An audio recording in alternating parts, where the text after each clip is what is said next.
Hello बच्चों, let's see the question here. Question says that a 2-unit high marble slab with a 1-unit cross 4-unit base is fixed to the floor of a courtyard.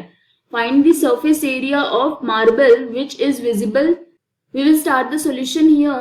And सबसे पहले start करेंगे हम इस case में key concept के साथ.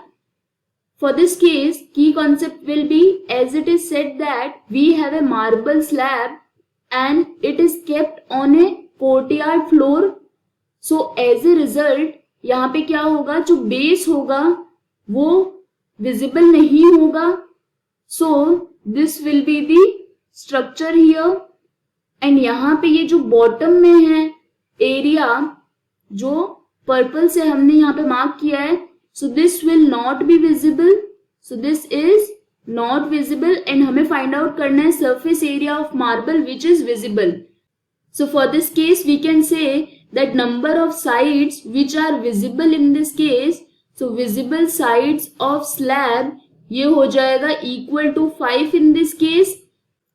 So now we will find out the total surface area which is visible in this case. So total surface area that is visible ये हो जाएगा equal to, जो total surface area होगा इस slab का उसका फॉर्मूला होता है twice of length multiplied bye breath plus breadth multiplied by height plus height multiplied by length.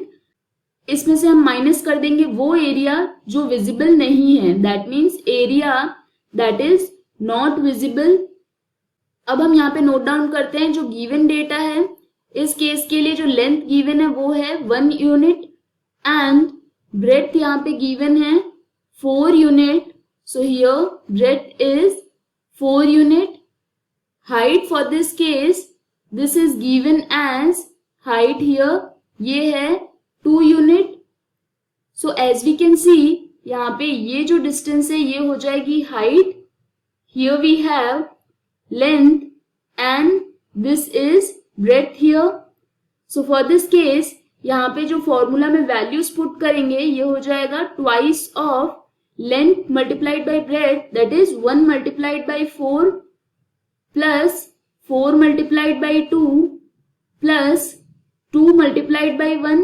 ये हो जाएगा total surface area of the slab. इसमें से माइनस करेंगे वो एरिया जो विजिबल नहीं है, ये हो जाएगा length multiplied by breadth in this case. So this will be equal to twice of 4 plus 8 plus 2 and minus हो जाएगा इस केस में 1 multiplied by 4. So this will be equal to twice of multiplied by ये हो जाएगा 14 and इसमें से minus होगा 4. सो एज ए रिजल्ट जो टोटल विजिबल सरफेस एरिया है वो हो जाएगा 28 minus 4, that is this is equal to 24 square units. तो इस केस के लिए हमें यही फाइंड आउट करना था, surface area of marble which is visible. So for this case, correct answer हो जाएगा option C that says 24 square units. This is the final answer. I hope you understood the explanation. All the best.